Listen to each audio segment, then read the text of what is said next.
kid got diagnosed with some rare form of disease or something, then obviously they can call me or email me.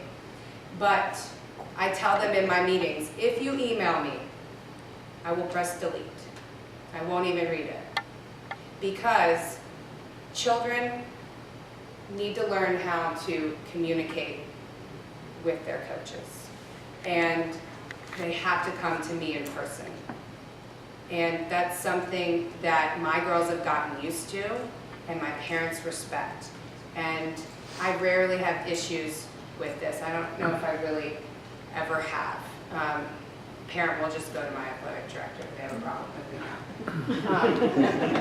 me. Then respect the decisions of the officials. The most important thing I always tell my girls and my parents is an official will never adjust to your expectations, ever. Okay? You have to adjust to theirs.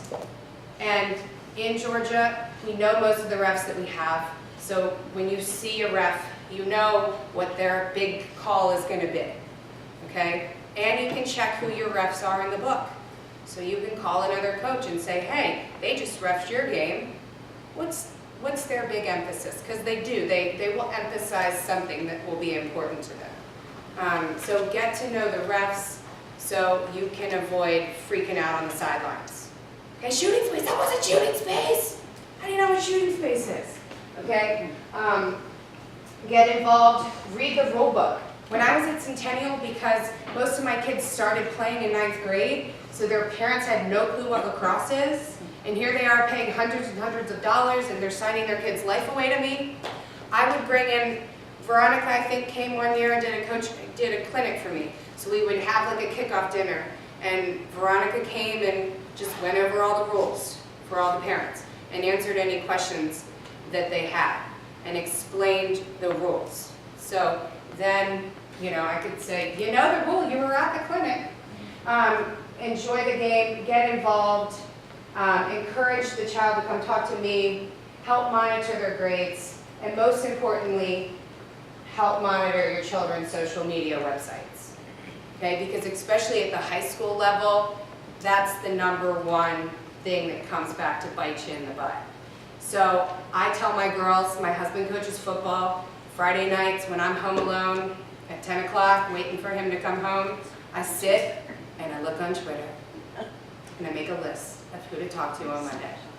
And I police their social media. And I can tell you that it's gotten pretty clean. There's no more bantering back and forth with Walton. Okay, and if there is, me or Mandy are like, okay, we hear about it first thing and we nip it in the bud. Okay, but have them help you. Spin it to where I need your help to make us successful. Empower them. And have your coaches sign a coaching contract. Okay? Keep it simple. You don't want them to feel like you have control over them, but make them sign that they are going to adhere to the culture of the team at all times and always reinforce the core values. Use we believe instead of I believe. I never challenge another coach in front of my players, and I will always try to do what is best for the team. Because every year there seems to be some team where there's some coach in the program that's bashing other coaches. And that creates, a divide in the program, and you want to avoid that. You're adults, you have to be professional, you're going to have disagreements, and you just got to address them when the kids aren't around. Just like with parenting, trying not to yell in front of your kids. And then the player contract. I make my kids read it with their parents have to sign it, they have to sign it, and I take it very seriously. So if you set up all your expectations in advance, then if anything ever happens, you can say, this is the way we roll. You either get on our energy bus or you get off, okay? So get rid of negative people and build a positive environment. There's my contact information. I would be happy to help anybody that needs help and has any questions. I'm not an expert on X's and O's, but I love coaching and mentoring kids, and I rely on other people who have the brains for lacrosse to really, input strategy and things like that, but I do all of the coaching. So thank you for listening. It's a lot different talking to adults than children. I finished a little early. Does anyone have any questions? Mandy? Well, every bit of that, but what order do you do all those contracts? Do you do them all at one time? Do you do the ticket and then the contract? Yeah, so at the meeting I gave out the ticket, and then once the teams are made, then we go over the contracts, and they have to sign the contracts with their parents and, with each other. So we'll sit as a team and go over all of that, and then when you're ready to do captains, you do captains. So. What about your coaches one? My coaches one, they sign it when they come on board. Yeah, I give them the values and the culture, and I say, this is how we roll. You're either gonna like my peppiness, often mom brain, you're gonna have to know where to pick up when I start trailing off, but we'll make it work if you're on board with these values, so. How did you create, I'm assuming that you you picked the wrong captain at some point. How did you correct that? Well, my first year kind of coaching, I was kind of just thrown into the wolves. I started teaching because my husband was a teacher and I wanted to get into teaching, but I was planning a wedding, I was in graduate school, and all I wanted to do was be an assistant. And they're like, no, you gotta be head coach. And I was like, okay, got a lot to learn. And I did learn a lot because the seniors that were there, they tried to take control of the team. And that's when I learned, okay, I gotta figure out a way to get control of this team. And so that's when I learned about this and kind of put this in. But I've definitely made, mistakes before. I don't give out awards. One time it came back to bite me in the butt. I gave a sophomore goalie our MVP award, and like 25 seniors were bawling and crying and left their senior year hating me because they weren't my small things. But so now I don't give out awards. I let statistics speak for themselves. If they want their stats, I got a guy who does them, who's awesome. But otherwise, I could care less about those things. So. I think back to the question, if you select a team captain, it doesn't work out. Oh, yeah. The question is how you change that. Sorry. You Yeah. set up front that order. Yeah, so there is you can also, you have to put it in the contract that they can be demoted. And also, I forget what the term that I use, but I can send you the actual original long PowerPoint that I have. It goes over all of that, what you can do. But you can even, pluck a player mid-season and make them a captain. So, one time I had one captain, and my team was happy that whole year having one captain.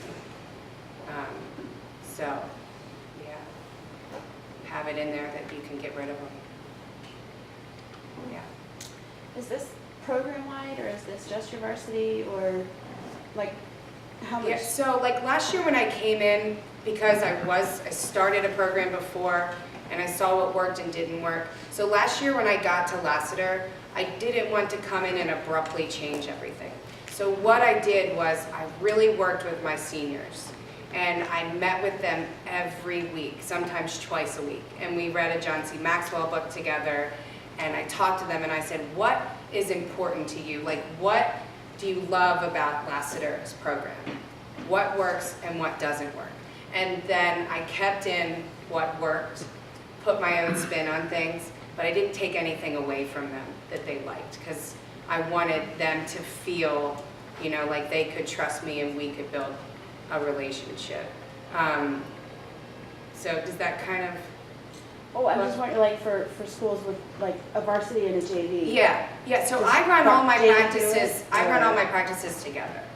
So, last year, I don't give out titles. This year, my old assistant coach, who I absolutely trust and is fantastic, she is gonna take on the head JV coaching role per se, but it all falls back on you.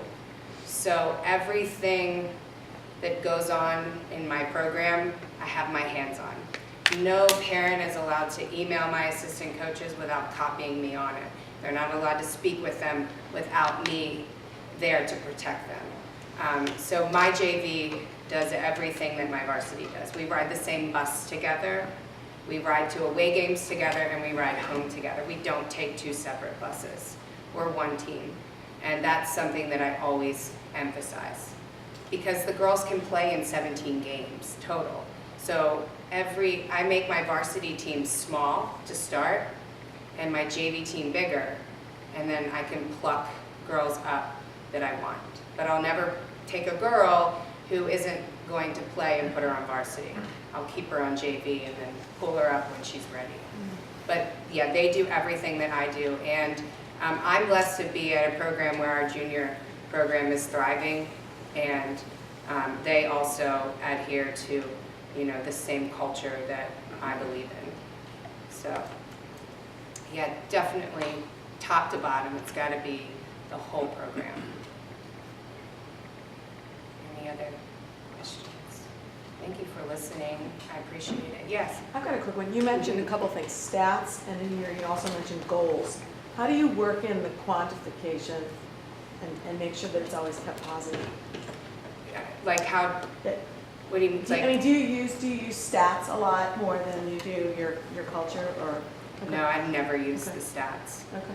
I mean, I look at them because obviously they're important, and it can help.